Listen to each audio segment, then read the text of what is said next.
small bite of white chocolate, please. And keep it on your palate. Please have a fresh piece of chocolate on your palate. Thank you so much for playing with me. Thank you. Small bite, small bite.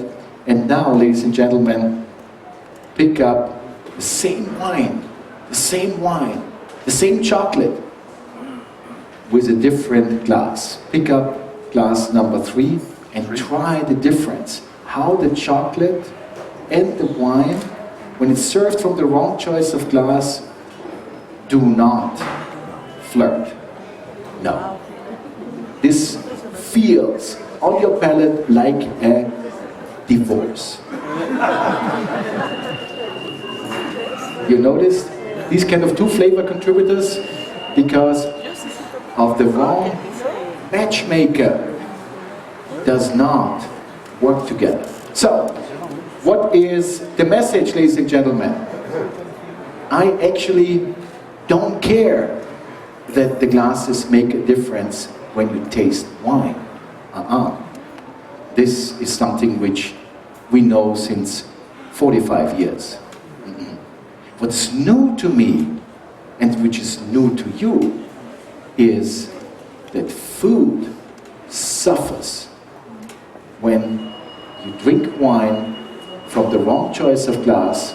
All of a sudden, your food does not taste anymore to your expectation, which means that the reach of the glass is not limited to the extent of the wine enjoyment, but it reaches further to the food.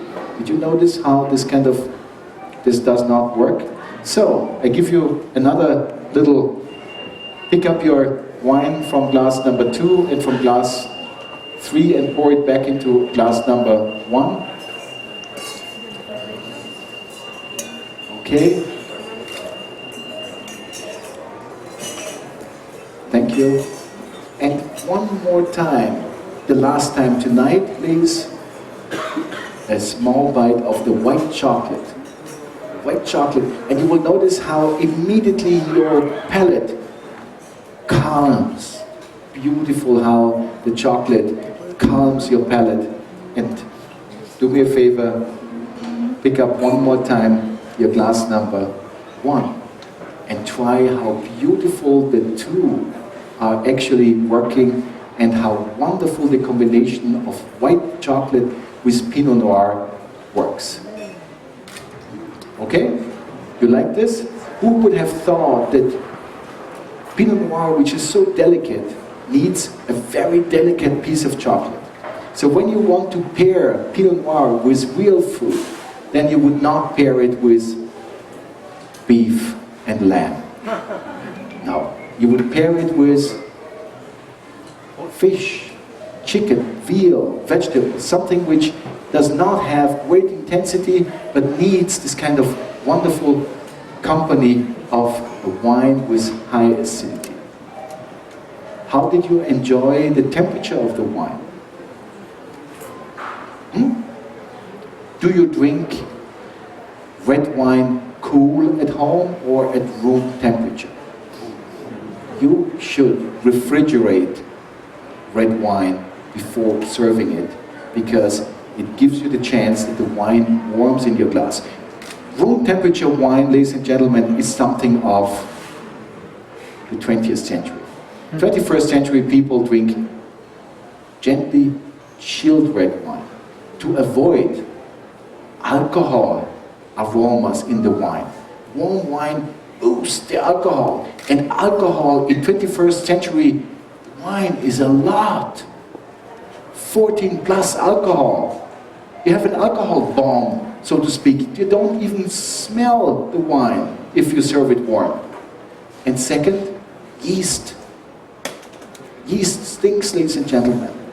And these 2 components overshadow the fragile bouquet notes of wine. So, cool your wine to your liking.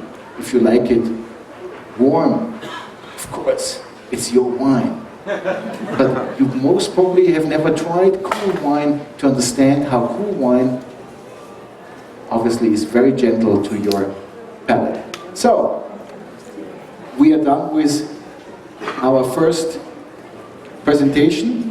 And let me just mention, ladies and gentlemen, I am not boring. At least I don't try to be boring. You know, there are this kind of speakers who are terribly boring, and they would do the same exercise now again and again with a different wine. No, we do something very different. Much more fun.